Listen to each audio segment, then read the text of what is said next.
Dear students, Gayatri विद्यापीठ English माध्यम विद्यालय सांसद के यूट्यूब चैनल पर आप सभी का पुनः हार्दिक स्वागत है। आज हम 7वीं क्लास के विज्ञान विषय का छठा पाठ डिस्कस करने जा रहे हैं।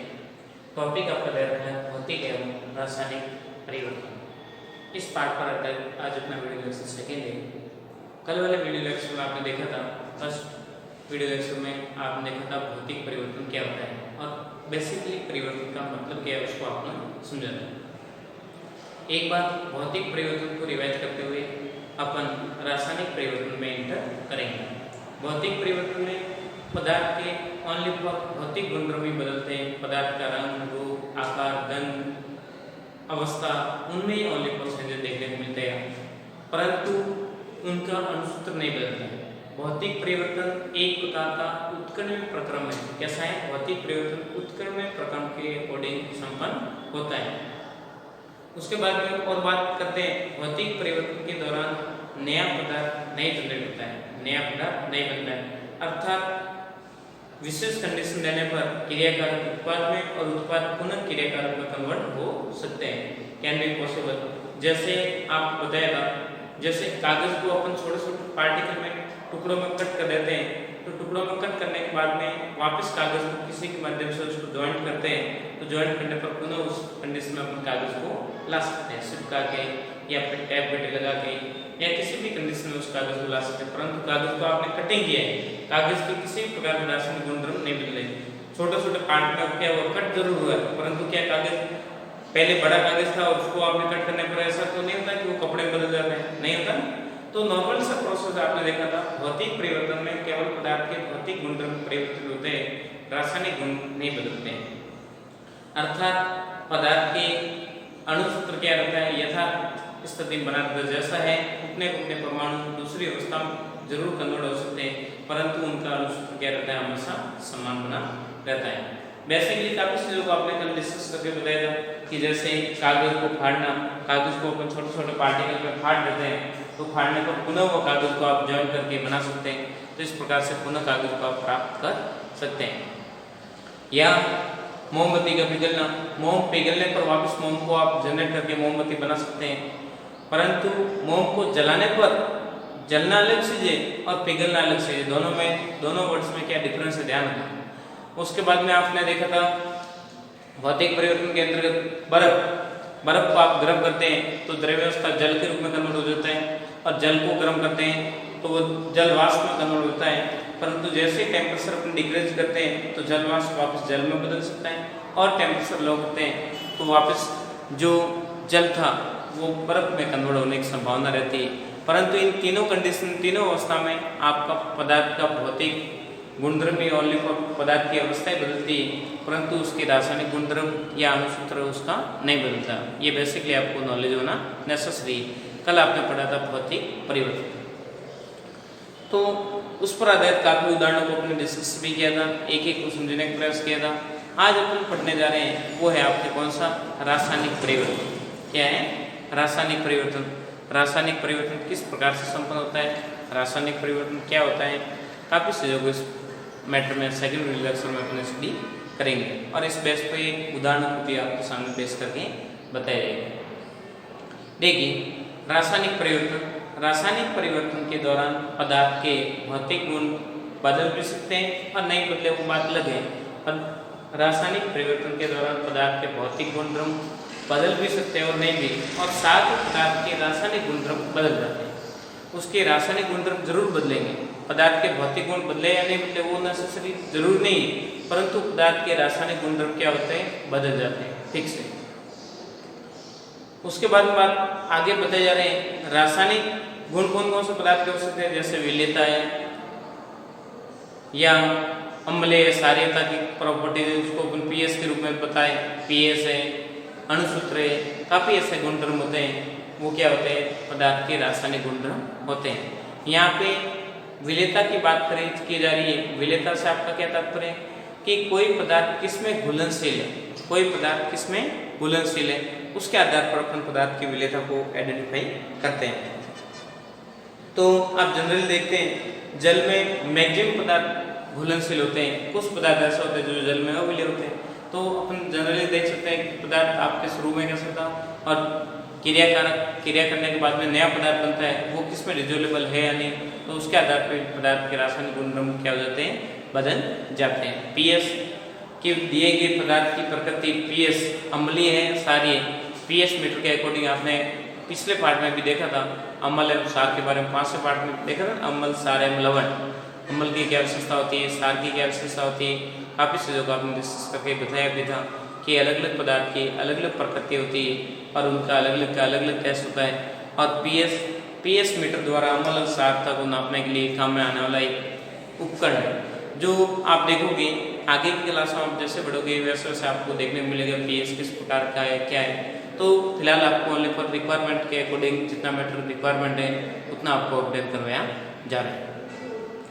अणुसूत्र की कोई भी पदार्थ किन किन से मिलकर बना होता है, कोई भी पदार्थ किस किस से मिलकर बना होता है उसको अपन सामान्य क्या कहते हैं, अणुसूत्र। जैसे अपन बात करते हैं जल की, किसकी, जल की बात करें तो जल किससे मिलकर बना होता है, हाइड्रोजन और ऑक्सीजन, ये हो जाएगा जल का अणुसूत्र। तो जल को बनाने के लिए हाइड्रोजन की विक्रिया करवाते हैं अपन किसके साथ में, ऑक्सीजन के साथ, या हाइड्रोजन गैस है और इसकी विक्रिया ऑक्सीजन के साथ करवाते हैं, देन आपके क्या बनेगा, जल के क्या रहता है, जनरेट हो जाते हैं। तो अपन देखते हैं इसके अणुसूत्र के रूप में जल का अणुसूत्र क्या होगा, जो पार्टिसिपेट होने वाले तत्वों को शॉर्ट संकेतक के रूप में निरूपित करने का प्रोसेस होता है, वो क्या होता है, अणुसूत्र। अणुसूत्र किस प्रकार से बनाया जाता है, क्या प्रोसेस है, तो आप जनरली याद रखना अणुसूत्र पदार्थ को सूक्ष्मतः या संक्षेप में संकेतक के रूप में अपन काम में लेते हैं। जैसे आपके सीनियर सेकेंडरी स्कूल को आपको शॉर्ट में लेना है तो आप क्या कहते हैं, सीनियर है ना, तो सीनियर को मतलब डायरेक्ट शॉर्ट में करके और सेकेंडरी और स्कूल, या फिर मान लो डायरेक्ट आप क्या कह सकते हैं, हाई स्कूल, इसके स्थान डायरेक्ट क्या वर्ड यूज कर सकते हैं शॉर्ट में, हाई सेकेंडरी स्कूल। तो जो भी आपके अकॉर्डिंग जैसे सिंबल आप यूज करते हैं संकेत प्रदर्शित करने का काम करते हैं, वैसे पदार्थों को संकेतक के रूप में निरूपित करने के लिए अणुसूत्र का प्रयोग किया जाता है। किसका प्रयोग किया जाता है, अणुसूत्र का। दिमाग बात रहेगी अणुसूत्र में कौन कौन से तत्व पार्टिसिपेट हो रहे हैं उसको अणुसूत्र द्वारा रिप्रेजेंट किया जाता है। देखिए आगे देखते हैं, रासायनिक परिवर्तन एक अनुत्क्रमणीय प्रक्रम है। अनुत्क्रमणीय प्रक्रम का मतलब यहाँ पे क्या मतलब है, कल पढ़ा था आपने भौतिक परिवर्तन एक उत्क्रमणीय प्रक्रम है, जबकि रासायनिक परिवर्तन अनुत्क्रमणीय प्रक्रम द्वारा संपन्न होता है। यहाँ पे अनुत्क्रमणीय वर्ड आ रहा है, अनुत्क्रमणीय का मतलब ये एक ही दिशा में क्रियाशील होता है। मान लो क्रियाकारक कौन है, क्रिया करके उत्पाद बना दिया तो किसी भी कंडीशन में उत्पाद वापस क्रियाकारक में नहीं बदलेगा, ओनली पर एक दिशा में गमन करने वाला प्रोसेस होता है। अनुत्क्रमणीय प्रक्रम को दर्शाने के लिए कौन सा संकेत होता है, सिंगल तीर द्वारा इसको निरूपित करते हैं। जबकि उत्क्रमणीय प्रक्रम को दर्शाने के लिए, उत्क्रमणीय प्रक्रम था उसको दर्शाने के लिए आपने क्या वर्ड यूज किया था, उत्क्रमणीय प्रक्रम। उत्क्रमणीय प्रक्रम को आपने दर्शाने के लिए इस प्रकार से निरूपित किया था, डबल तीर द्वारा दर्शाया था, इधर क्रियाकारक और इधर उत्पाद, ये दोनों आपस में इंटरमिक्सिंग होने की संभावना रहती है। इसमें उत्क्रमणीय प्रक्रम में जो फिजिकल प्रोसेस के अकॉर्डिंग आपने देखा था, भौतिक परिवर्तन के अंतर्गत उत्क्रमणीय प्रक्रम को दर्शाया था। जबकि रासायनिक परिवर्तन में हमेशा कौन सा होता है, अनुत्क्रमणीय प्रक्रम होता है, केवल एक दृश्य प्रोसेस होता है। क्रियाकारक क्रिया करके एक बार उत्पाद बना दिया तो उत्पाद को किसी भी कंडीशन में कोई भी स्थिति दे दे तो उसको वापस उसी यथा स्थिति में अपन नहीं ला सकते, अर्थात ये एक दिशा में संपन्न होने वाला प्रोसेस है। दिमाग बात रहेगी। आगे देखते हैं, अनुत्क्रमणीय प्रक्रम का संकेत सिंगल तीर द्वारा दर्शाते हैं तथा एक दिशा से गमन होता है, एक दिशा में प्रोसेस संपन्न होता है। रासायनिक परिवर्तन के दौरान नया पदार्थ जनरेट होता है। क्या होता है, रासायनिक परिवर्तन के दौरान नया पदार्थ क्या होता है, बनता है, हमेशा ध्यान रखना। और पदार्थ का अणुसूत्र बदल जाएगा, नया पदार्थ बनाएगा तो अणुसूत्र नेसेसरी बदल नहीं, जबकि भौतिक परिवर्तन नया पदार्थ नहीं बन रहा था और अणुसूत्र समान बना रहता था, परंतु इसमें सारा प्रोसेस के अकॉर्डिंग देखें तो इसका अणुसूत्र क्या हो जाएगा, बदल जाएगा। तो जनरली सिंपल से टर्मिनोलॉजी आपके सामने दे रखी है, लैंग्वेज बेस पे मैटर था उसको मैंने आपके सामने रिप्रेजेंट किया है।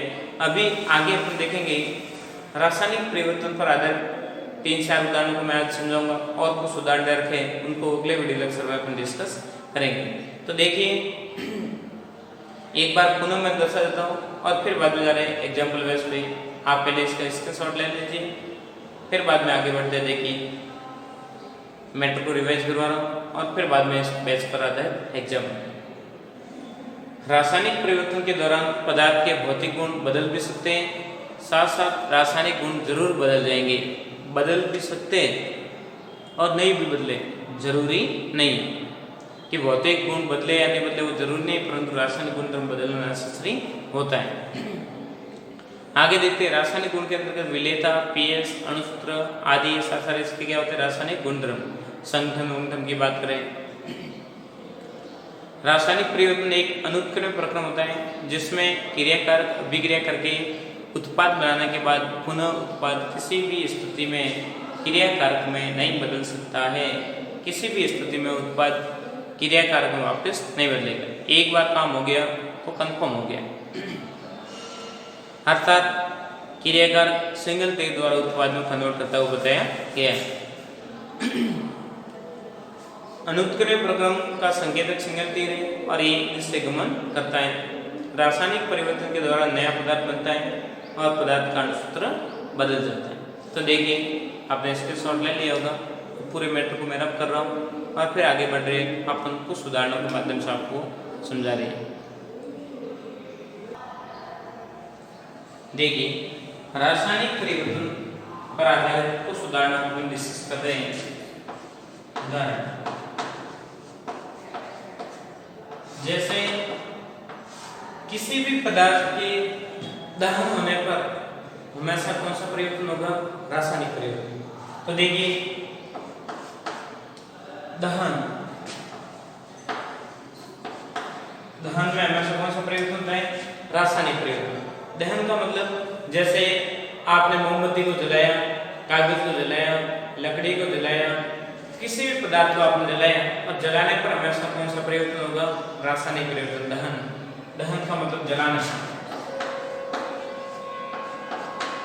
दिमाग बात रहेगी। जैसे मान लीजिए आपने ले रखी है मैग्नीशियम रिबन, क्या ले रखी है? मैग्नीशियम रिबन ले रखी है और मैग्नीशियम रिबन को आप किसकी उपस्थिति में जलाते हो? ऑक्सीजन की उपस्थिति में मैग्नीशियम की सड़ को आप जलाते हो।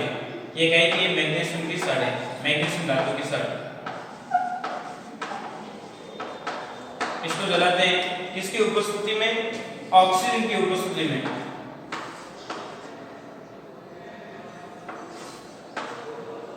दहन करवाते हैं। दहन आपके क्या बनेगा? इसके दो पार्टिकल बनेंगे और डायरेक्ट अभिक्रिया करके आपके क्या बनेगा? मैग्नीशियम ऑक्साइड बनेगा। क्या बनेगा? Magnesium oxide. तो ये सड़ ले रखी थी, इसको किससे जला रहे हैं आप? किसी भी जैसे मोमबत्ती ले ली या कोई भी आपने बर्नर ले लिया, उसके सहायता से उसको क्या करते हैं? आप जलाते हैं। तो मैग्नीशियम की सड़ जल के क्या बनती है? राख बन जाती है और जो राख प्राप्त होती है वो क्या होती है? आपके मैग्नीशियम ऑक्साइड। ये क्या है? राख। अब राख को आप शायद कोई भी कंडीशन दे दो, पुनः आप क्या धातु की सड़ प्राप्त कर सकते हैं? पॉसिबल है ही नहीं। तो ये परिवर्तन क्या हो जाएगा? रासायनिक परिवर्तन। किसी भी पदार्थ का जलना, जैसे मोमबत्ती का जलना, लकड़ी का जलना या धातु का जलना, तो सारा परिवर्तन क्या हो जाएगा? रासायनिक परिवर्तन के अंतर्गत आ जाएगा। अब मैग्नीशियम ऑक्साइड की जो राख बनी है उसकी प्रकृति कैसी है? उसकी प्रकृति कैसी है? तो आप देखते हैं इनमें धातु का अणुसूत्र क्या हो गया? दोनों का बदल गया। अणुसूत्र तो बदला ही और रासायनिक गुणधर्म बदल गया, क्योंकि ये दोनों धातु थे और ये अलग प्रकार का ऑक्साइड बन गया। अब बनी हुई राख की प्रकृति कैसे? उसकी प्रकृति को आइडेंटिफाई करना। प्रकृति किस प्रकार से? तो बनी हुई राख को क्या कहते हैं? पानी में डिसोल्यूबल करो, पानी में क्या करो? घोलो। थोड़ी बहुत जो आपको राख प्राप्त हुई है उसको पानी में घोलते हैं और घोलने पर विलयन प्राप्त होता है। उसको पीएच के आधार पर क्या करते हैं? राख पकड़ा जाता है कि बना हुआ धातु किस प्रकृति का हो सकता है। तो देखिए पुनः मैग्नीशियम डाइऑक्साइड किसमें बोलते हैं? जल में बोलते हैं। किसमें? जल में विलय करते हैं। मान लीजिए इसके 2 मोल आप ले लेते हैं, ये भी 2 मोल ले लेना। जितने जितने रिक्वायरमेंट है उतने ले लेना। और फिर बाद में विलेज मेथड क्या बनेगा, मैग्नीशियम हाइड्रोक्साइड, क्या बोला, मैग्नीशियम हाइड्रोक्साइड। ये था आपके मैग्नीशियम ऑक्साइड,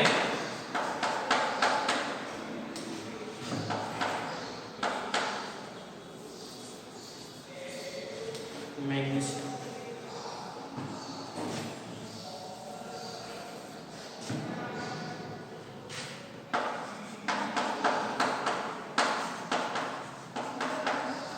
मैग्नीशियम ऑक्साइड। अब ये बना है मैग्नीशियम हाइड्रोक्साइड।